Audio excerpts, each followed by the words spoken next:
नमस्कार, मी प्राजक्ता तुम्हा सर्वांचं खूप खूप स्वागत करत आहे आणखी एका नवीन व्हिडिओमध्ये।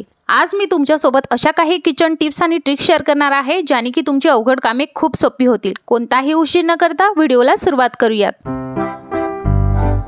टिप नंबर पहिली बघूयात। तुम्ही काही करत असताना एखाद वेळेस भाजी जळाली असेल आणि तुमचं सुद्धा भांडं अशाच पद्धतीने करपलं असेल तर एकदम सोपी मेथड तुमच्यासोबत शेअर करते की जास्त न घासता हे कशा पद्धतीने क्लीन करावं। तर तुम्हाला काय करायचं आहे, घ्यायची आहे पितांबरी पावडर। पितांबरी पावडर अशी ना थोडीशी पसरवून टाकायची आहे। जेवढं भांडं आपलं जळालेलं आहे त्या संपूर्ण भांड्यावरती आपल्याला पितांबरी पावडर टाकायची। नंतर तुम्हाला ताराची घासणी घ्यायची काहीच गरज नाही आहे। ताराची घासणी घेतली तर मग काय होतं की भांड्याला भरपूर स्क्रॅचेस येतात। मग अशा वेळेस तुमच्याकडे एखादी सॉफ्ट घासणी असेल त्याचा वापर करू शकता किंवा ही घासणी घ्या। ह्या घासणीने स्क्रॅचेस सुद्धा होत नाही आणि भांडं सुद्धा व्यवस्थित निघतं। जर तुमचं भांडं यापेक्षाही जास्त करपलेलं असेल तर पितांबरी पावडर त्यावरती भुरभुरायची। नंतर अर्धा लिंबू घ्यायचा, लिंबाचा रस त्यावरती टाकायचा, ती पेस्ट पूर्ण आपल्या भांड्याला लावून घ्यायची आणि 2 मिनिटांनी अशाच पद्धतीने घासायचं। बिलकुल तुम्हाला तामझाम करायची गरज नाही। स्टीलची भांडी वापरत असणार तर स्टीलच्या भांड्यावरती असे काळे निळे डाग होतात।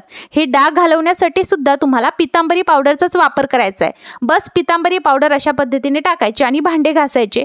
तुमच्या घरामध्ये तुम्ही किचनमध्ये स्पेशली फक्त स्टीलच्या भांड्यांचा वापर करत असणार तर एक पितांबरी पावडरची जी काही पॉकेट आहे ते नक्की ठेवायला हवं। अशा पद्धतीने स्टीलची भांडी आणि ॲल्युमिनियमची भांडी सुद्धा खूप व्यवस्थितरित्या साफ होतात। आता आपण भांडं तर साफ केलंय, मग पुन्हा एकदा चांगलं साफ करण्यासाठी मी इकडे डिशवॉश लिक्विडचा वापर करत आहे। तुम्ही साबणचा वापर केला तरीही चालेल। व्यवस्थितरित्या घासून घ्यायचंय।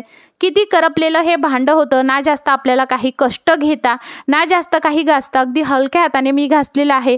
रिझल्ट तुमच्या समोर आहे। एकदम एकही डाग त्यावरती राहिलेला नाही। ही ट्रिक नक्की वापरा। चला 2 नंबरची टिप बघूयात। आता हिवाळा सुरू झालेला आहे आणि हिवाळा असो, उन्हाळा असो की पावसाळा असो, आपल्याला आपल्या घरची कामं तर करावीच लागतात। पण स्पेशली हिवाळ्यामध्ये आपली स्किन प्रचंड ड्राय होते आणि आपल्याला तर पाण्यामध्ये संपर्क असतोच नाही का, भांडे घासण्यासाठी, कपडे धुण्यासाठी।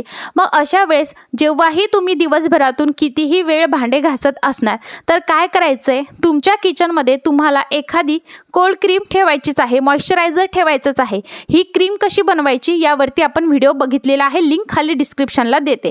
आता तुमच्याकडे जर मॉइश्चरायझर तुम्हाला वापरायचं नसेल आणि प्रचंड ड्राय स्किन असेल, कोकोनट ऑइल बेस्ट आहे। कोणतंही मॉइश्चरायझर घ्या। घरी बनवलेली एखाद क्रीम आपल्या किचनमध्ये तुम्हाला ठेवायची किंवा मग कोकोनट ऑइलची बॉटल एखादी छोटीशी आपल्याला किचनमध्ये ठेवायची। प्रत्येक वेळेस जेव्हाही तुम्ही भांडी घासणार तेव्हा घासल्यानंतर पटकन हात ड्राय करायचे आणि पटकन अशा पद्धतीने ऑइल किंवा एखादं मॉइश्चरायझर तुम्हाला लावायचं। असं केल्याने कितीही थंडी असली, कितीही हिवाळा असला तरी पण तुमचे हात बिलकुल ड्राय होणार नाही, तुमची स्किन बिलकुल ड्राय होणार नाही।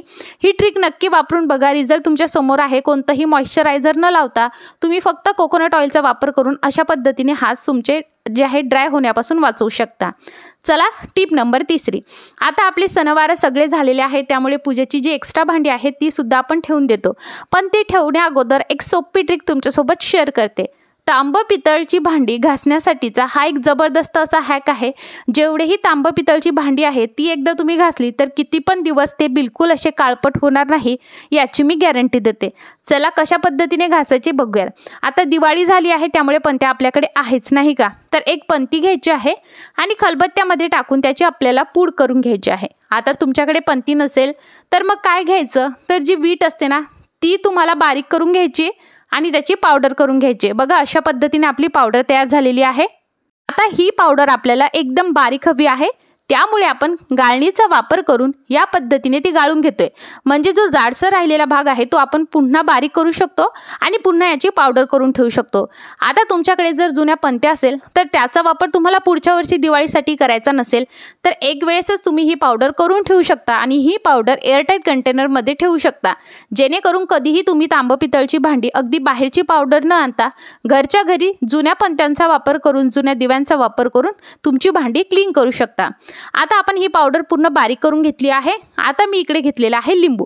आता यामध्ये लिंबू किती टाकायचं तर याची चांगली अशी पेस्ट तयार झाली पाहिजे, एवढं लिंबू आपल्याला यामध्ये टाकायचं आहे। आता लिंबू सगळ्यांच्या घरी अवेलेबल असतं आणि हिवाळ्यात लिंबू हे स्वस्त सुद्धा होतात, त्यामुळे ही पावडर तुम्ही एखाद्या डब्यामध्ये ठेवायची आणि जेव्हा तुम्हाला करायचं तेव्हा तुम्हाला फक्त यावरती लिंबू टाकायचं। आता जर इन केस तुमच्याकडे लिंबू नसेलच तर मग काय वापरायचं तर व्हिनेगर असतंच नाही का, व्हिनेगर वापरायचं। आता हे कसं साफ करायचं तर भांडं आधी ओलं करून घ्यायचं, काहीच टेन्शन नाही आहे। ही जी काही आपण पेस्ट बनवली ही फक्त यावरती लावायचं आणि घासायचं, जास्त काही घासणी वगैरे घ्यायची सुद्धा काहीच गरज नाही आहे। कितीही काळे झालेले तांब पितळची भांडे एकदम स्वच्छ निघतात, रिझल्ट तुमच्या समोर आहे। आता बघा ही जी काही आपण पेस्ट बनवलेली आहे ही पेस्ट तांब पितळ नाही तर ॲल्युमिनियमची भांड्यावरती जो काळपट थर आलेला असतो तो थर निघण्यासाठी सुद्धा खूप जबरदस्त आहे। येणाऱ्या काही व्हिडिओमध्ये मी ती ट्रिक सुद्धा तुमच्यासोबत शेअर करणार आहे। तुम्हाला फक्त ही पेस्ट घेऊन अशा पद्धतीने तांब पितळच्या भांडीवरती घासायचं आहे आणि तुम्ही रिझल्ट बघू शकता। ना आपण मार्केटमधनं कोणती पावडर आणलेली आहे, ना आपण मार्केटमधनं कोणता स्प्रे आणलेला आहे, ना कोणतं केमिकल आणलेलं आहे। सेम पद्धतीने जेवढे तांब पितळची भांडी माझ्याकडे होती मी याने घासून घेतलेली आहे। जुन्या दिव्यांचा वापर सुद्धा झाला, तुमच्याकडे वीट असेल त्याचा सुद्धा तुम्ही वापर करू शकता। आहे की नाही किती भारी ट्रिक। या ट्रिकचा वापर करून तुम्ही सुद्धा तुमच्या घरातील तांब पितळची भांडी अशी स्वच्छ करा।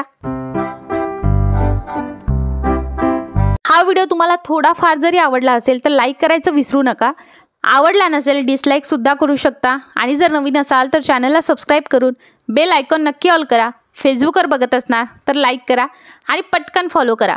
आता बऱ्याचदा मी तुमच्यासोबत बरेचसे हॅक शेअर करते आणि कसं असतं कधी कधी तांब पितळची भांडी घासण्यासाठी आपण जे लिक्विड बनवतो त्यामध्ये जर आपण भांडी बुडवली तर ती भांडी अगदी काही मिनिटाच्या आतमध्ये ती भांडी पुन्हा काळपट होतात, पण याने तसं काहीच होत नाही आहे।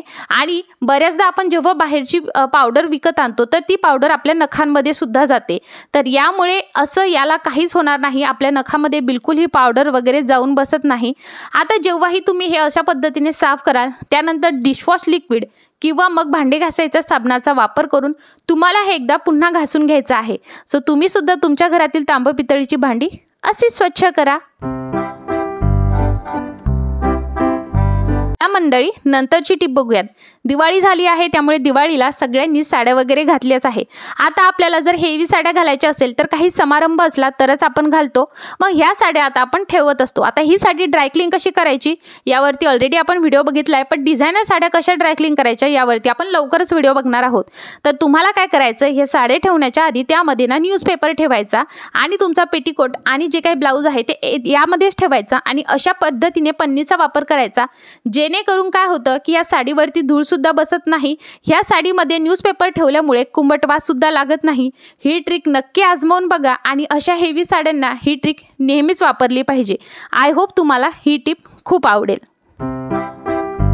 चला मंडळी नंतरची टिप बघूयात। जेव्हाही तुम्ही मच्छीची भाजी खात असणार, मच्छी फ्राय खात असणार तर बऱ्याचदा मच्छीमध्ये ना छोटे छोटे काटे होतात आणि कधी आपण कितीही काळजी घेतली तरी छोटा का होईना काटा आपल्या आतमध्ये जातच असतो आणि बऱ्याचदा तर असं होतं की नकळत सुद्धा काटा आपल्या आतमध्ये जातो आणि असं होतं की घशामध्ये तो अडकला की काय। कधीही मच्छी खाल्ल्यानंतर त्याच्या 15 ते 20 मिनिटांनी तुम्हाला 1 ते 2 केळी खायची आहे। केळी ही चिकट असते आणि जर एखाद काटा तुमच्या शरीरामध्ये गेला असेल तर केळी चिकट असल्यामुळे त्या केळीला तो चिपकून नंतर तुम्हाला लॅट्रिन थ्रू तो बाहेर निघू शकतो। हे टिप आवडले असेल तर पटकन लाईक करा आणि व्हिडिओ आवडला असेल तुमच्या मित्रपरिवारासोबत शेअर करायचं बिलकुल विसरू नका आणि तुम्हाला कशा रिलेटेड व्हिडिओ हवा आहे हेही कमेंटमध्ये मला नक्की सांगा। चला मंडळी भेटूयात पुढच्या व्हिडिओमध्ये। हा व्हिडिओ बघितल्याबद्दल खूप खूप आभार।